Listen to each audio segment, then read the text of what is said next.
Hello, everyone. Thank you for coming to today's webinar, Preparing for ISO 9001 2026 and ISO 14001 2026, Key Changes, New Requirements, and What's Next. Your presenter today is Bill Kovacic. If you have any questions throughout the webinar, I kindly ask that you type them in the chat box and we will address as many as we can at the end of the webinar. We also encourage all participants to complete the survey afterward. Your feedback is greatly appreciated. If you would like a PDF copy of the presentation or the webinar recording, please contact us at webinars@omnex.com. Bill Kovacic is a consultant at Omnex Inc. with over 40 years of experience in metallurgical engineering and quality management.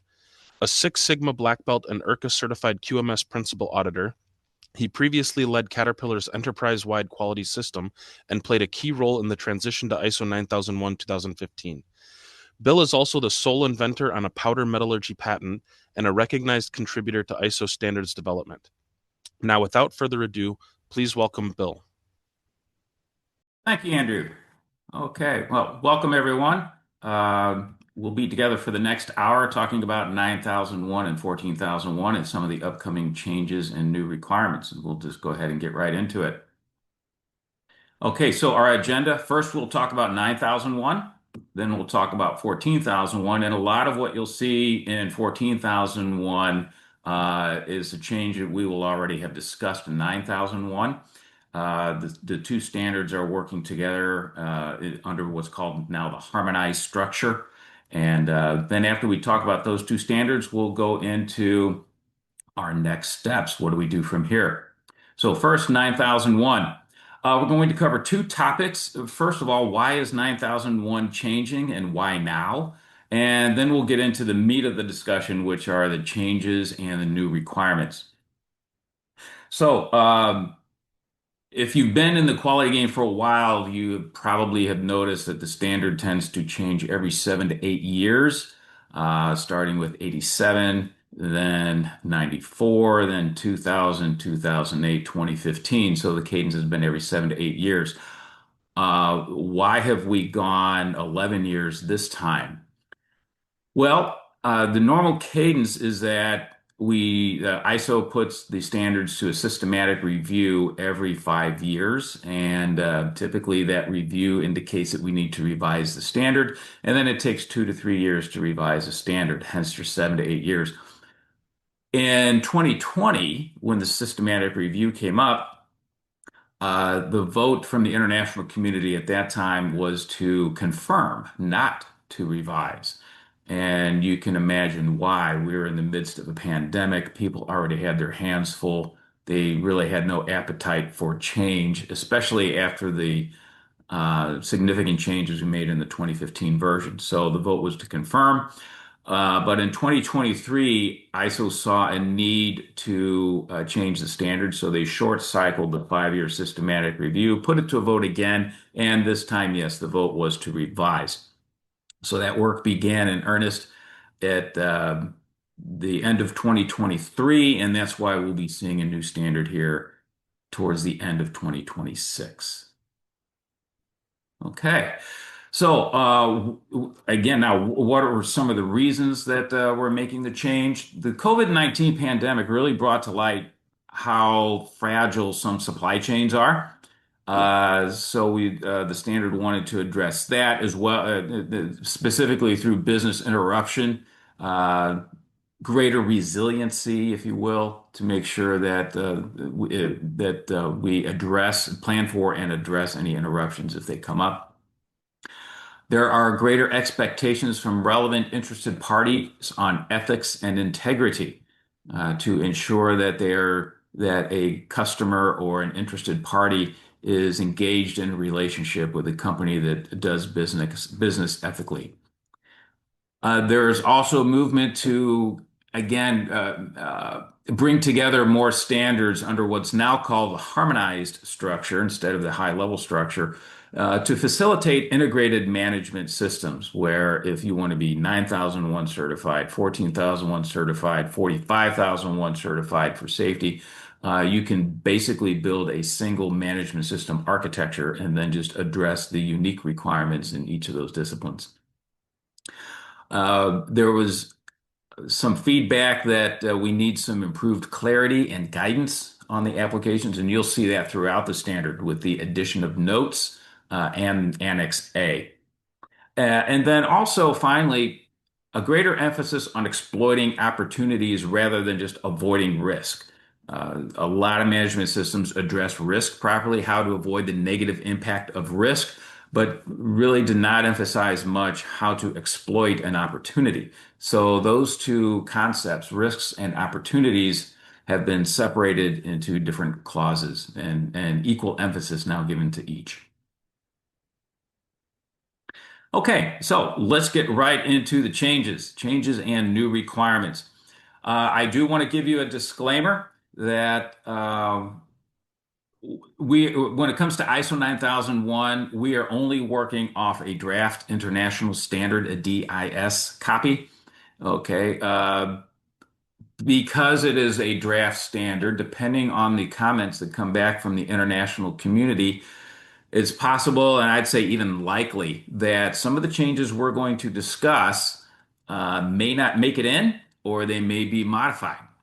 Okay, so that's the whole uh, process of updating a standard. First, there is the committee draft, then a draft international standard. Once those comments are addressed, we go to a final draft international standard. And at that point, at the FDIS stage, it's likely that what we see is going to be what we get. So anything we say here is still subject to change depending on what comes out in the FDIS. That is expected to be released in March of 2026. At that time, again, we have a really good idea what's going to be in the standard.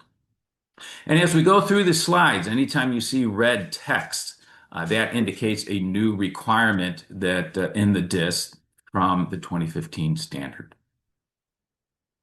Okay, some changes we're going to see throughout the document. Rather than repeat them every time they appear, I'm going to summarize them here. So documents, that in the 2008 version, we refer to things as documents and records. You might remember in the current standard, documents have been changed to documented information to be maintained. Okay. Records, by the way, in 2008, in the 2015 version, that was documented information to be retained, in other words, to be kept. So documents were to be updated, records were to be kept. However, in some non-English languages, there is no differentiation between retain and maintain. They're the same word, so that led to some confusion. That drove a change to the 2026 version to where now, when we're referring to documents, we're going to say be available as documented information. Okay. When we're talking about records in the 2026 version, is going to be documented information to be available as evidence of. In other words, proof that what was planned was done. So when you see the phrase as evidence of, we're talking classically a record. When you just see be available as documented information, we're talking classically about a document. You'll see that throughout the standard.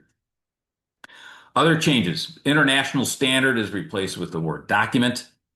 Risk-based thinking and opportunity-based thinking are split out. I mentioned that earlier. You'll see a lot of reordering of the text.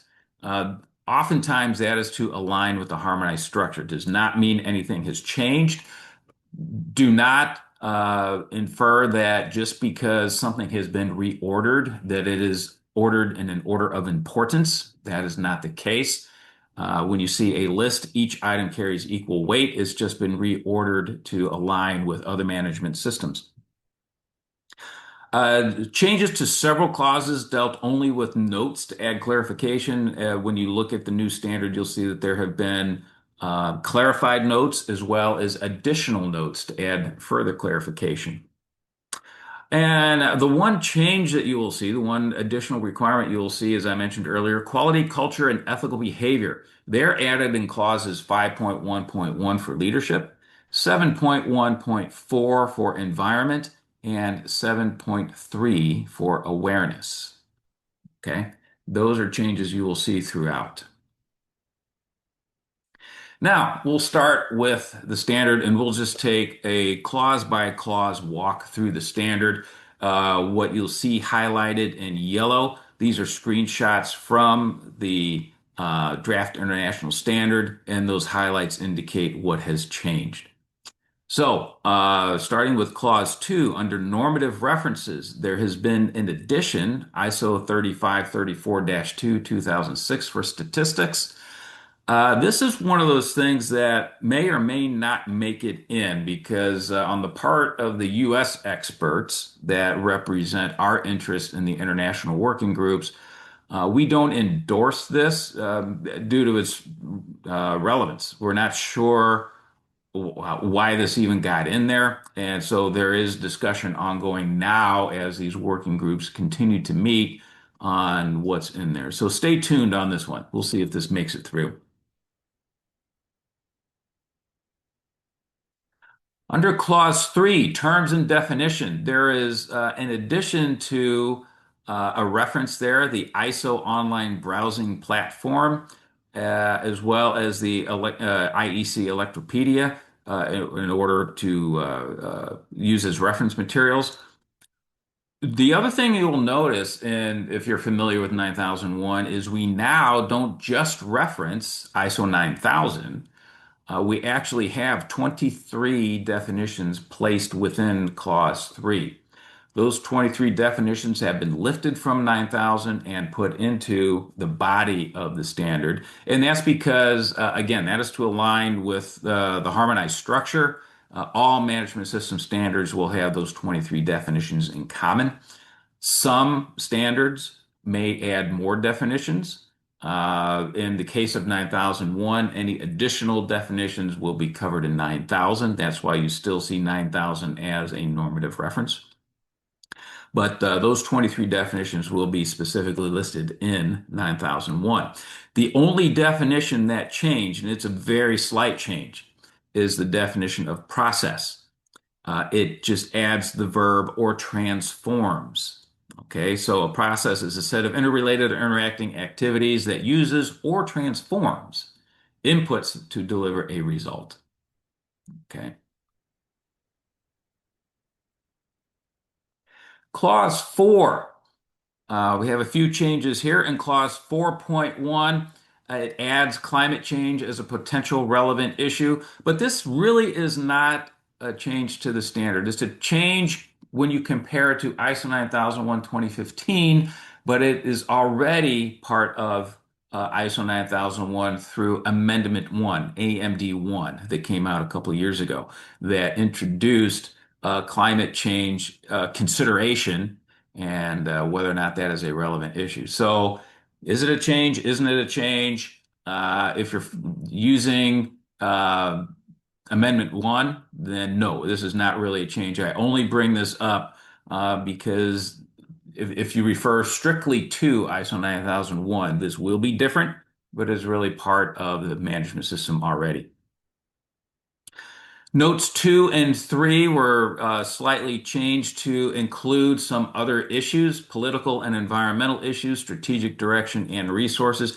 And just to be clear on this, notes are not auditable items. Notes are put in the body of the text to improve clarity, but they are not auditable. They are just clarification and giving of examples. Okay.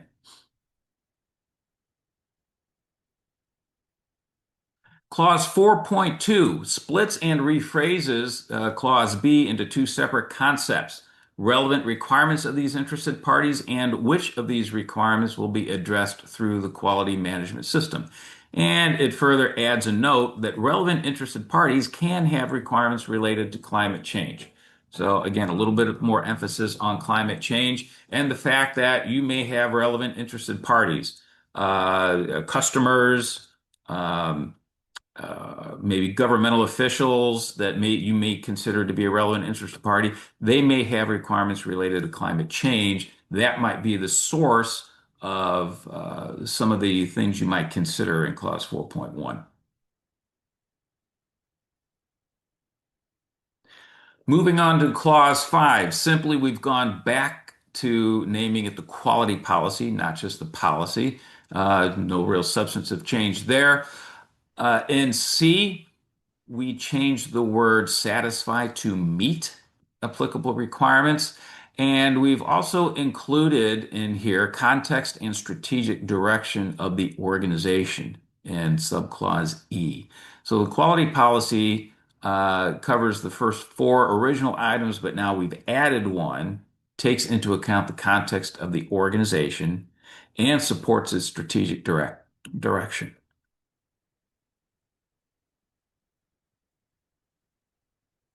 Clause 6. In Clause 6.1, as we mentioned earlier, risks and opportunities are split into two separate concepts.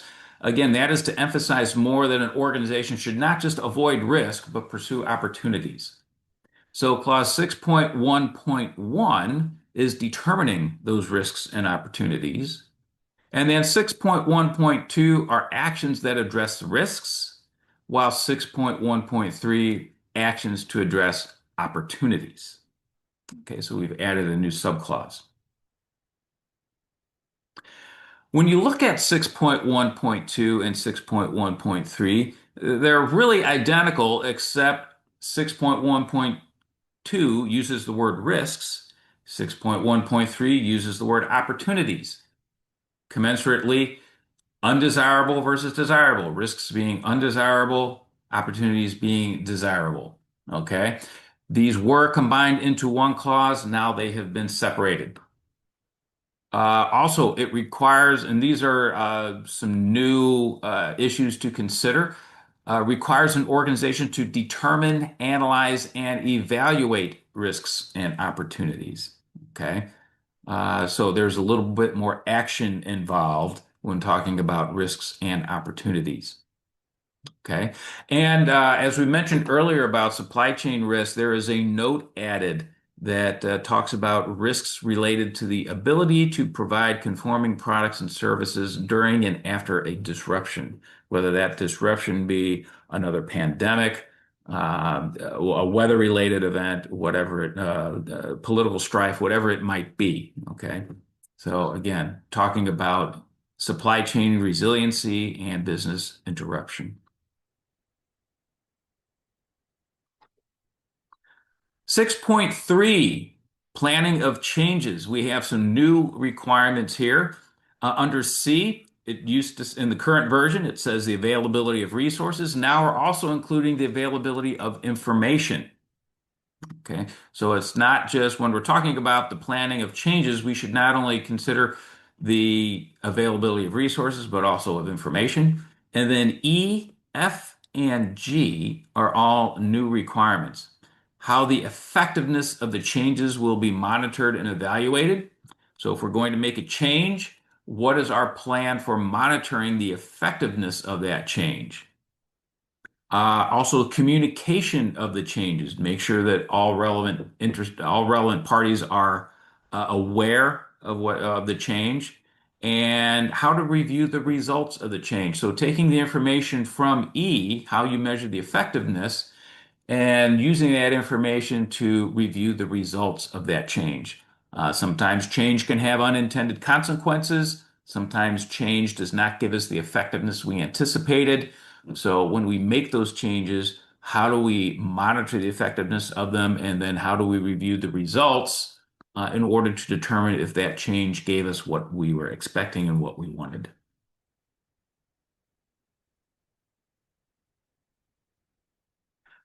In clause 7, 7.1.5.2, which is talking about monitoring and measuring devices, this was clarified by adding the words calibration or verification status. Currently, the standard says identified in order to determine its status.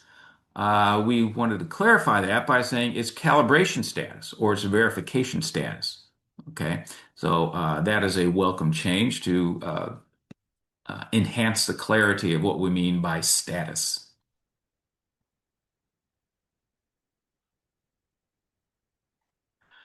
Clause 7.1.6, we're replacing and to achieve conformity of products and services with and to achieve the intended results of the quality management system. Okay, So a slight change there. Typically, when we're talking about a quality management system, we're talking about conformity of products and services. But this broadens the concept a bit to the intended results of the quality management system. We're also replacing and to be made available to the extent necessary with applied and shared.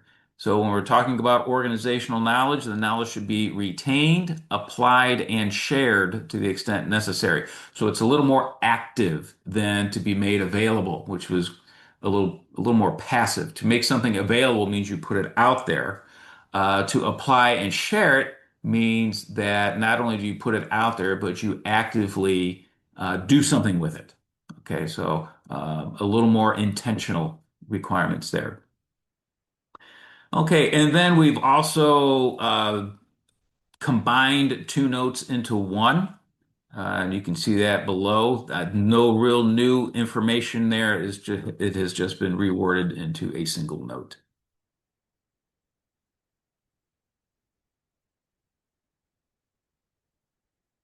In clause 8, we have removed determining the requirements for products and services. That has been moved into 8.2. And we also removed the output of this planning shall be suitable for the organization's operations.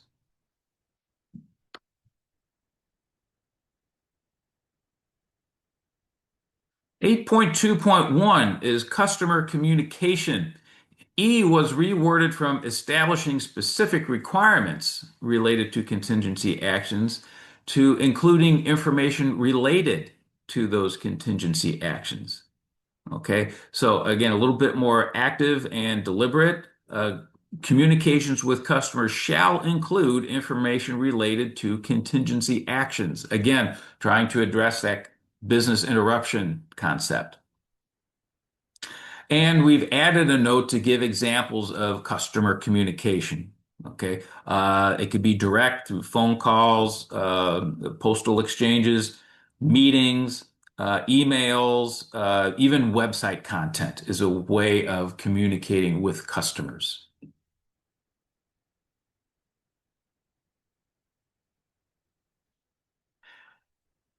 8.2.3.2. We're talking about documented information requirements are expanded to include changed requirements, not just new requirements. Okay. So when we make, it used to state that we're only talking about new requirements for products and services. Now we want to expand that deliberately and say new or changed requirements.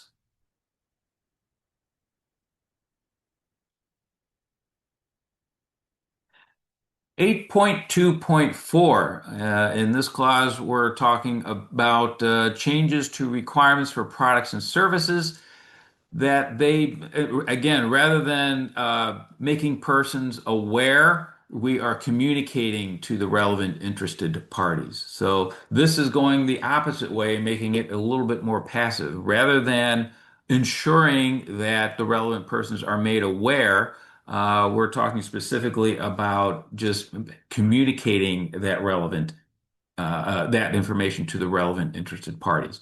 Okay, it is up to those relevant interested parties then to make themselves aware of the changes.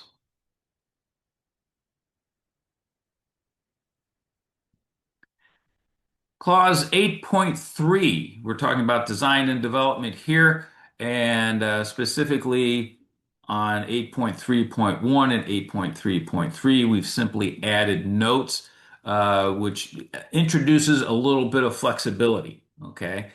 Um, Again, allowing flexibility through the design and development process, and also making sure that we know that these things can evolve in the design and development process. Okay, so that may require we go back and we repeat some of these steps occasionally if the design and development process we think early on is not giving us the intended result. 8.3.6, identify is replaced with determined. So identify connoted that there must be some sort of documented list. Here we're just saying determine. Okay.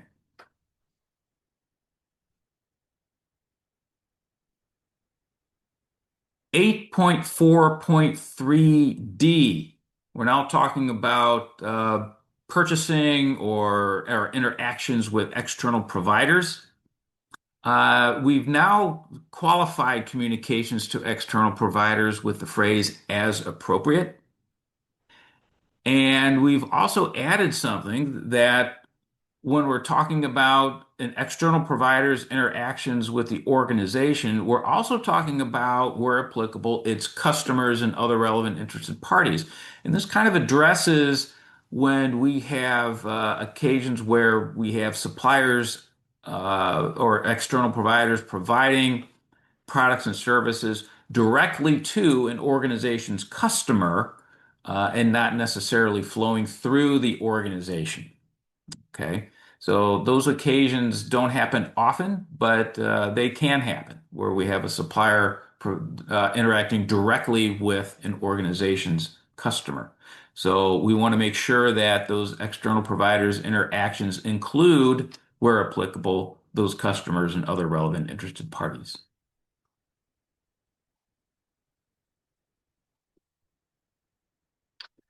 Clause 9.1.1b. Again, we've added as applicable. The methods for monitoring, measurement, analysis, and evaluation as applicable need to ensure valid results, recognizing that sometimes we may not monitor, measure, analyze, or evaluate.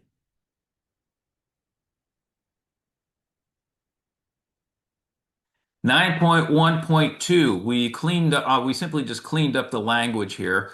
We had this long phrase that said perceptions of the degree to which their needs and expectations have been fulfilled. We've replaced that phrase with one simple word, satisfaction. Organizations shall monitor customers' satisfaction. We also added social media to the note as a source of information. Okay. So I think that makes that phrase, that requirement, less clunky to just monitor customers' satisfaction.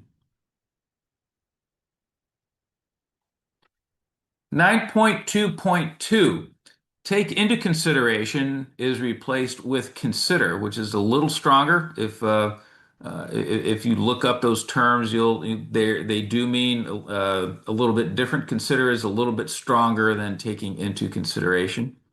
We've also added define the audit objectives along with the criteria and scope for an internal audit. Okay, so what are we setting out to accomplish with this audit? Not just determining the criteria against which we audit and the scope of the audit, but also what do we intend to do? And a slight change, relevant management has been changed to relevant managers, again, to make it more personal on who should be made aware of the results of the audits. Clause 9, management review inputs. Again, this has been strengthened. Instead of taking into consideration, we now say shall include. Okay, so you can almost read A through G as an agenda for a management review. It shall include these inputs. If the inputs for some reason are not applicable, it still needs to be uh, there still needs to be something that says, okay, let's talk about this. If it's not applicable, okay, we'll move on. But these inputs shall be included. And we've also added a new requirement, changes in needs and expectations of interested parties that are relevant to the quality management system. Okay. So again, working with your relevant interested parties to make sure that any needs and expectations that may evolve over time are part of the management review.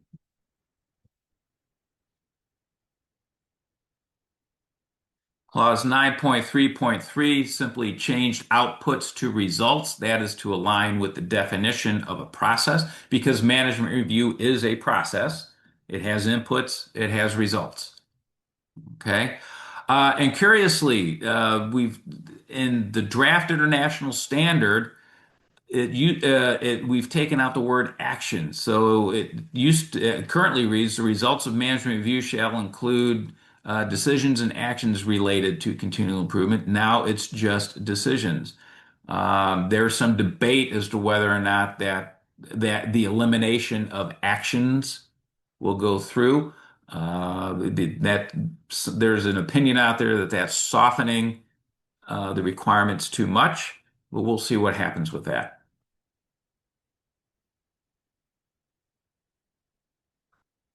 In clause 10, we have combined 10.1 with 10.3. Okay, so we no longer have both a clause on general and continual improvement.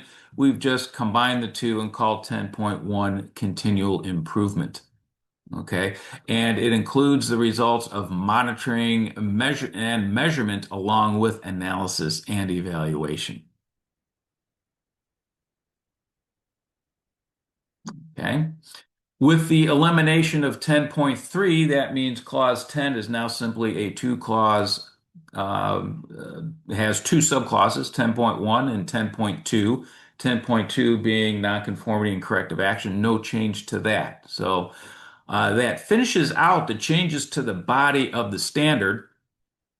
But if you go beyond that and look at the annex has been expanded greatly to give greater guidance, clarity, and explanation of how to apply the requirements to your quality management system.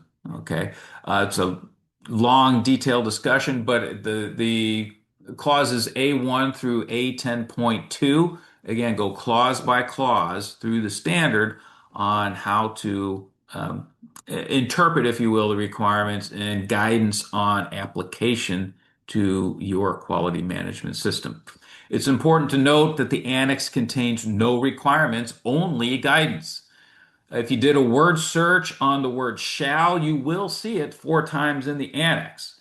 But it is referencing a direct quote mentioned in the body of the standard, somewhere between clause 1 and 10, but it is not a requirement contained within the annex itself. Okay. Now we'll move on to ISO 14001 and where we stand on that standard, 14001 environmental management systems. So again, why are we changing now? Similar to 9001, we kind of went through the same cadence. Uh, the why behind the changes now is we want to place greater emphasis on climate resilience and sustainability, building upon the 2026 climate change amendment. Okay. Facilitate even greater harmony with the other management system standards, again, bringing the text in alignment through the harmonized structure. Like 9001, improving clarity and guidance. Greater emphasis on exploiting opportunities, again, just like 9001.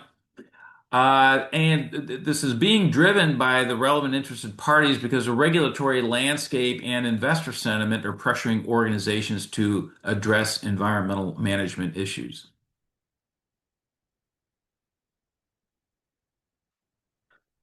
Okay, getting into the changes and new requirements. This should go quicker than 9001 again because many of the changes in 14001 we've already discussed. Here, though, we do have a final draft international standard. So, as I mentioned before, when you have an FDIS, the only thing that can change between FDIS and publication are editorial issues. No technical changes are considered once we get to FDIS.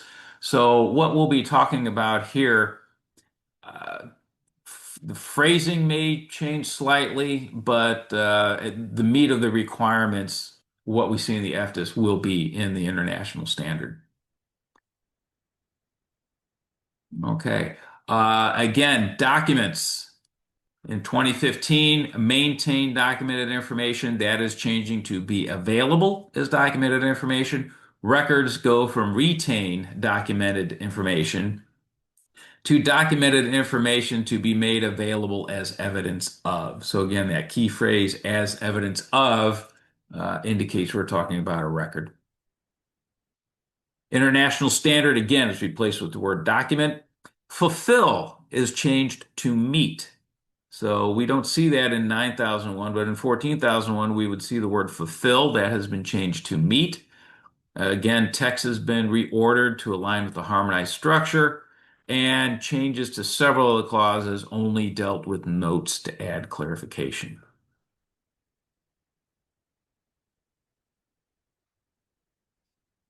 Okay, in clause 3, similar to 9001, we add a reference to the online browsing platform. Uh, 14,001 was one of those standards that did have definitions in clause 3, unlike 9001, which simply referred to ISO 9000. 14,001 did have definitions. So some definitions were added, some were removed. The definition of policy was added in order to complement an existing definition called environmental policy, and two definitions were removed, risk and outsource. Okay. Risk was removed because risk is no longer used in the standard as a standalone word. It is always risks and opportunities, and that definition already exists.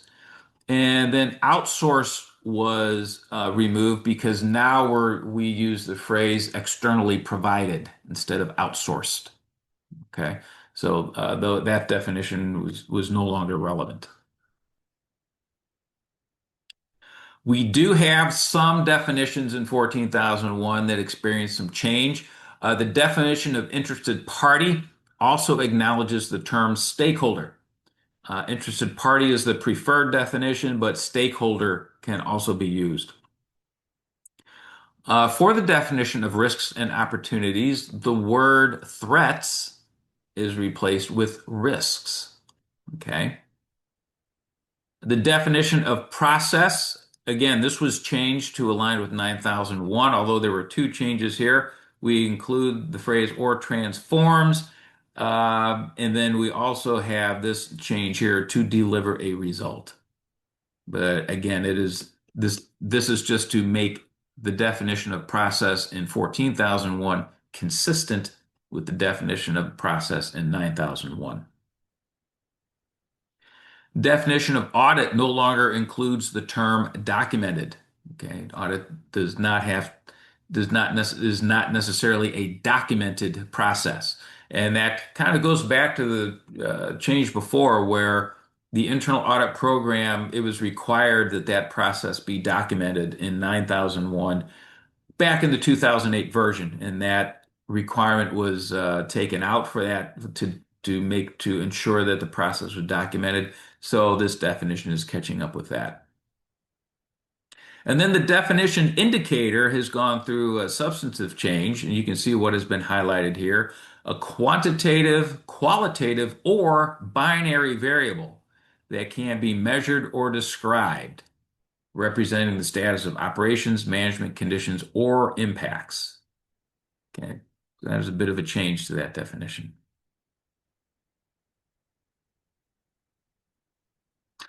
Clause 4, we simply add examples: pollution levels, availability of natural resources, climate change, biodiversity, or ecosystem health, when we're talking about the issues discussed in Clause 4.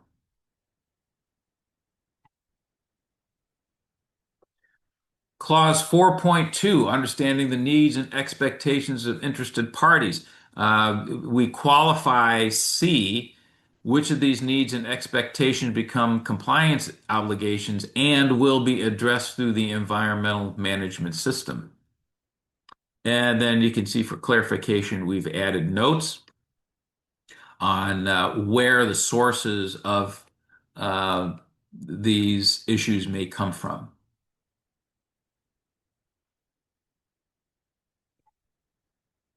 Clause 4.3 emphasizes life cycle considerations. Again, kind of getting into the circular economy a bit.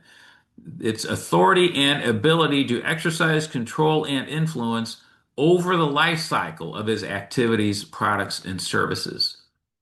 And then, simply put, we change the word need to shall in order to be consistent with the phrasing of other management system standards.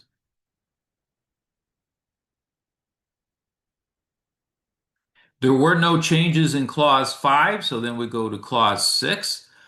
If you look at Clause 6, there has been significant rearrangement of text, but I went through and checked, and the sentences all remain. They have just been reordered again to align with harmonized structure, but there were two significant changes. One is when we're talking about environmental aspects, the organization shall take into account not only abnormal conditions, but also the normal conditions. Okay, so where are we? What do we expect the conditions to be? And then how do the abnormal conditions differ from that? And also potential emergency situations. So we not only want to take into account conditions and changes, but then what do we do about potential emergency situations as well as they relate to environmental impact? There is a new clause, clause 6.3, planning of changes. This is not in the current version of the standard, so this entire clause is new. Um, Basically emphasizing the concept that if we're going to make changes, we need to plan for those changes. There were no changes in clause 7, so we go to clause 8. Clause 8.1, again, identified is changed to determined. And includes products and services. And here, down here, you'll see, and also outsource has changed to externally provided. That's why we got rid of the definition of outsource. We now use the phrase externally provided, but not only processes, but externally provided products or services that are relevant to the intended outcomes of the EMS.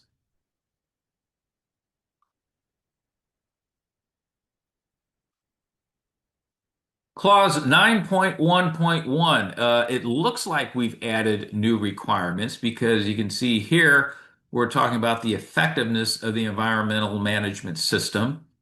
But that's actually in the current version, that is down here. The organization shall evaluate its environmental performance and the effectiveness of the environmental management system.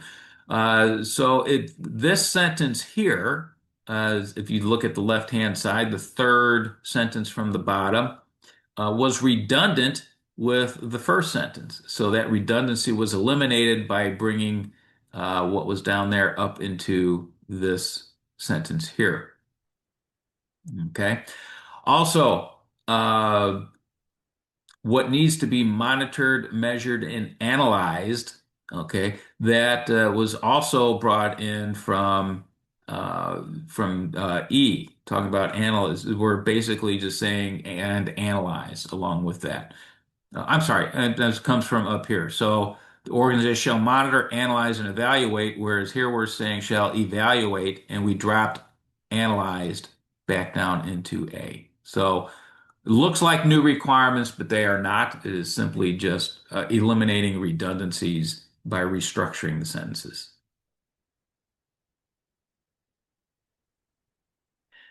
9.2.2, the internal audit program. Again, we replaced take into consideration with consider, and we added the requirement for audit objectives to be defined, not just criteria and scope. The following documented information shall be available, and it contains the audit program. So here we're saying that whatever your audit program is, that needs to be documented. Not the audit process, but the audit program.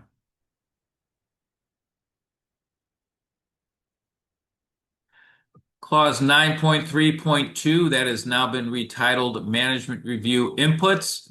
And under 2, needs and expectations of interested parties that are relevant to the environmental management system. Okay. We've also removed consideration of to strengthen the notion of the required inputs. Okay. So no longer consideration of, but shall include.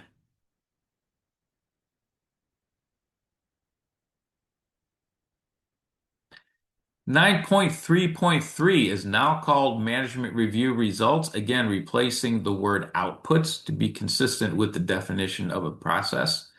And that is really the only change.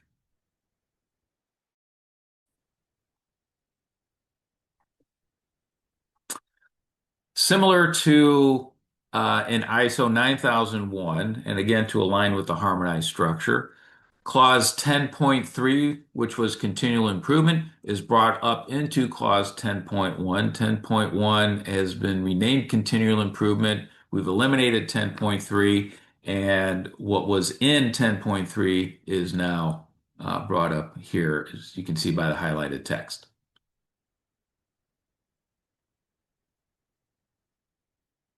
Okay, Annex A. Now in 14,001, Annex A was already a discussion on guidance and application. So unlike 9001, where it's brand new, in this case, it existed. There are several changes in Annex A. They're too numerous to go over here within the scope of this discussion. But again, none of them talk about requirements, only guidance. Again, if you do a word search, the word shall appears twice in the annex, but it once again is referring to direct quotes elsewhere in the standard, not a requirement within the annex itself.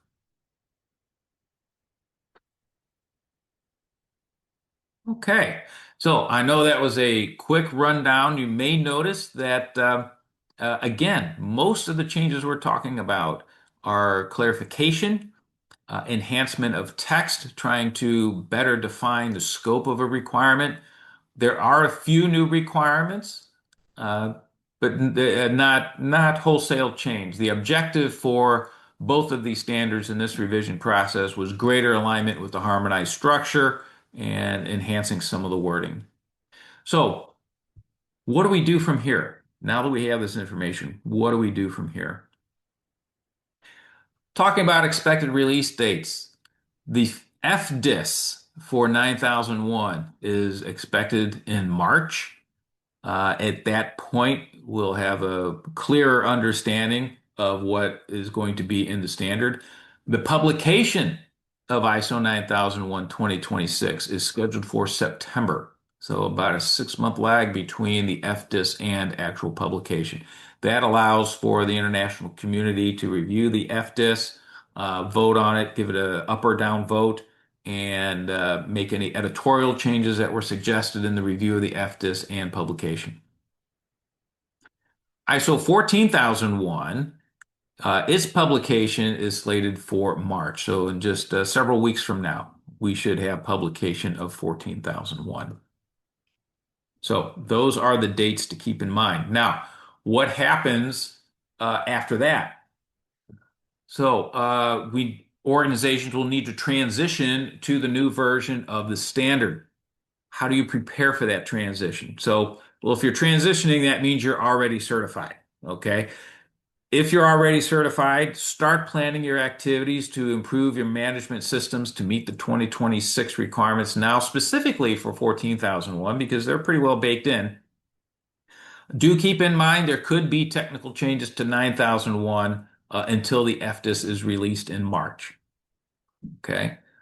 Once the standards are published, and you can see March for 14,001, September for 9001, work with your management system experts, such as Omnex, to ensure that your plans will fully address the new requirements and the intent of the standards. Okay, so if you are not comfortable doing this yourself, of course, engage your experts that can help you through this. Transition period. Okay, so eventually you will need to transition to the new standard if you are already certified to the current versions of 9001 or 14001. During the last transition, the IAF, the International Accreditation Forum, they are the body that governs uh, the accreditation bodies who accredit the certification bodies who certify organizations. Okay, so the directives come down from the IAF and flow down through the ABs, the CBs to the organization. During the last transition from 2008 to 2015, there was a 3-year transition for organizations that were already certified.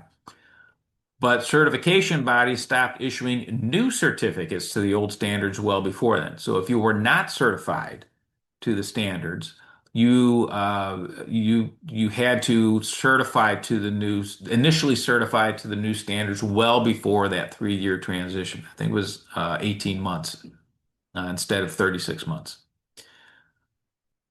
Although it has not been announced yet from the IAF. I know folks on the IAF, and they said, nope, we have not announced anything yet. But um, it it is I would say more than a 50% chance that we will have a similar transition period from 2015 to 2026. Okay, so a generous 3-year transition. It's not announced, but that is what the community is expecting.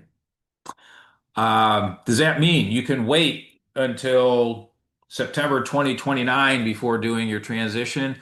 I strongly discourage that approach.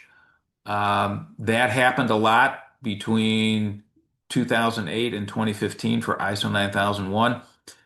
And what happens is if you have all these organizations all wanting to get their transition audits within the last couple of months before the transition expires, the certification bodies don't have the bandwidth to do all that. Okay. And some organizations risked losing their certification because they could not schedule a transition audit.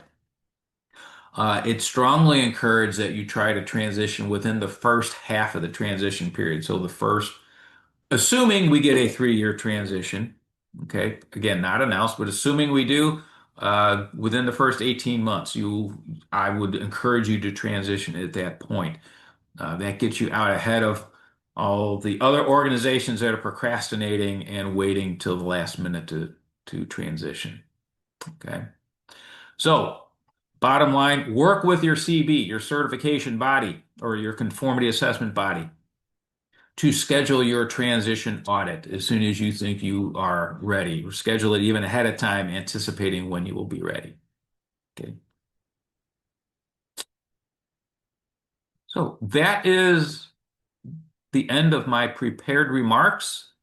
At this point, I'll turn it over to Andrew to field any Q&A that may have come in. I see it looked like we had a few comments come in. So, Andrew? Yeah, thanks, Bill. Very good presentation and appreciate the time. We did have some questions. I tried to answer some of them as you were going, but there's a few that are technical that you should answer. So, Steve had asked if a supplier provides a PFMEA, is that going to meet the requirements of 6.1 or 6.2? Good question. So, if it's I'd say it could. But there could be other requirements embedded within that. This sounds like it could be perhaps an automotive supplier dealing with IATF. So my first question my first response would be if you are IATF certified, then of course consult with that sector specific standard. If we're talking about 9001 only, uh, that could satisfy, but I'd stop short of saying it definitely will. Um, Not sure I can be more definitive than that. Okay, thank you.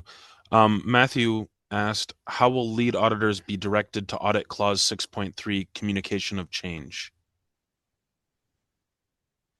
Another good question. How will lead auditors be directed to audit communication of change.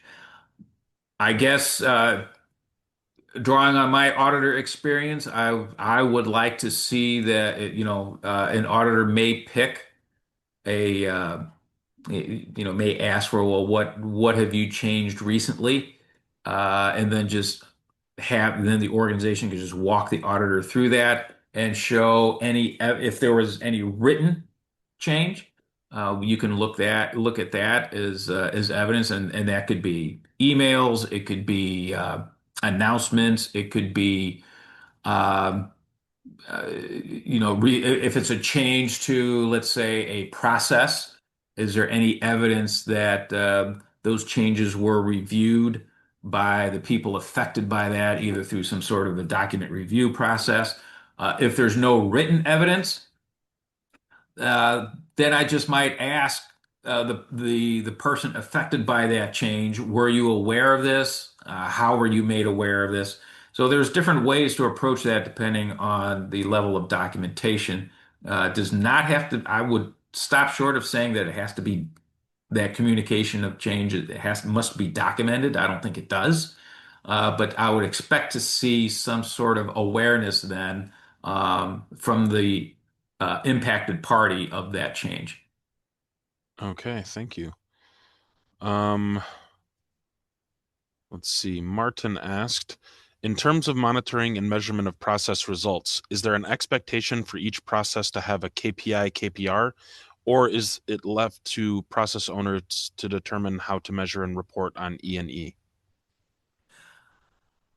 My bias would be that it is up to the organization to determine that. Mhm. I don't think there's an expectation that every single process be monitored, measured, evaluated, and analyzed. Certainly, key processes would be, okay. Processes that present undue risk. I would want to see, again, speaking as an auditor, I would want to see some sort of monitoring, measurement, analysis, and evaluation. But that doesn't, to me, that doesn't mean that every process must be. Okay. Raj asked, what are the new requirements and mandatory documents to be implemented in ISO 9001 2026 compared to ISO 9001 2015?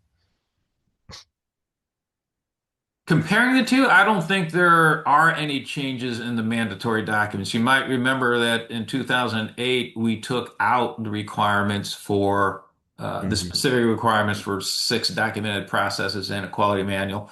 There are still requirements for documentation, such as the quality policy. That information must be maintained.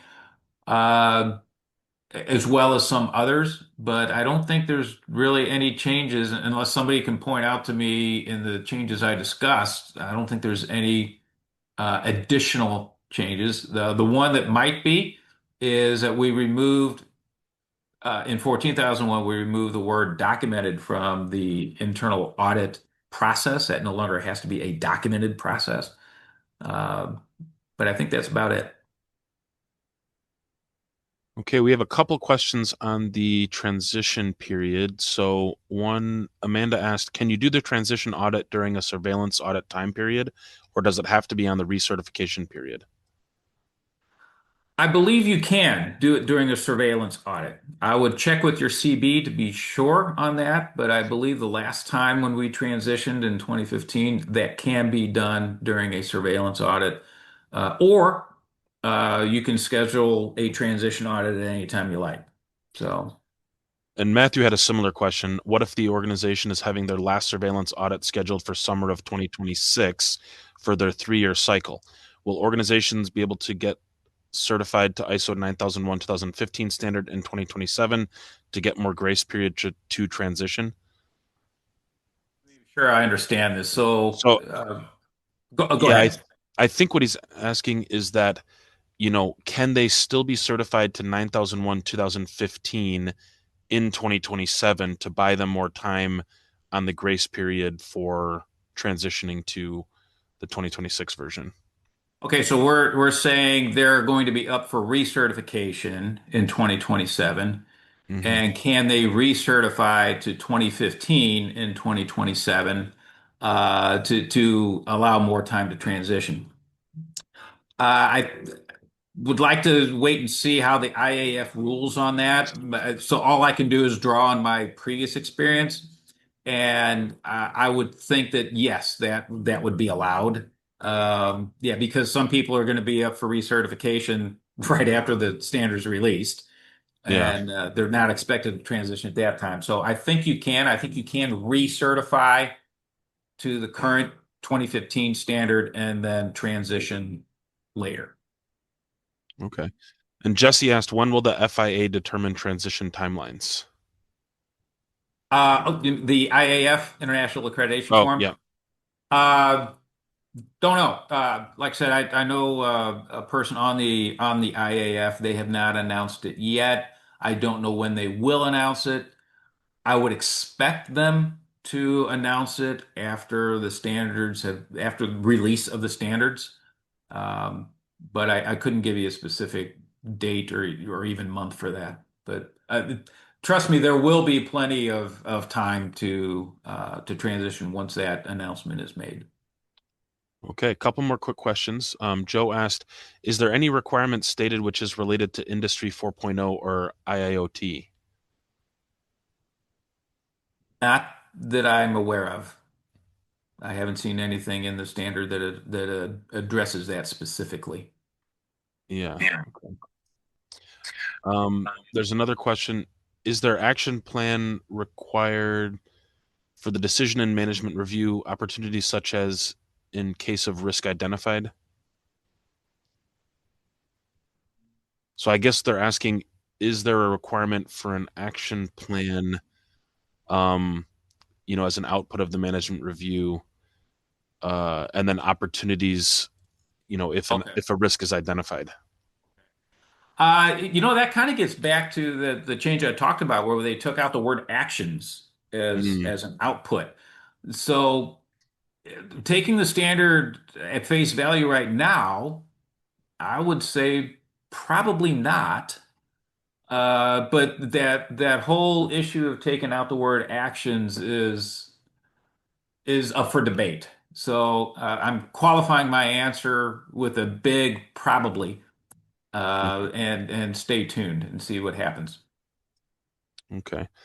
Um, Kieran asked something that I think is on a lot of people's minds. Is the publication of 2026 standard confirmed for September 2026, or is there any further delay? As far as I know, it was confirmed. I was in Lima, Peru for the international plenary back in October. Uh, there was no hesitation when they said September 2026. So as far as I know, the FDIS is on target. And the other thing that's driving that is September 2026 is the deadline.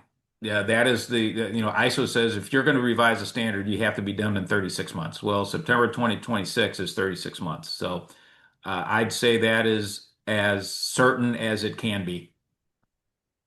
Yep. Okay, last question. Raj asked, is a quality manual compulsory in the 2026 version of ISO 9001? No, it's not compulsory now in 2015, and there was no change to make it compulsory in 2026. Now, keep in mind, some sectors that base their standards off of 9001 still do require a quality manual. So, although ISO does not, depending on if you're in a particular sector, still might be required. And that's a decision made by those sectors, not by ISO. Okay. And we did have one hand raised. Piyush, you had raised your hand. If you want to ask a question, I will allow you to talk to ask your question. 1 second. Piyush, would you like to ask your question?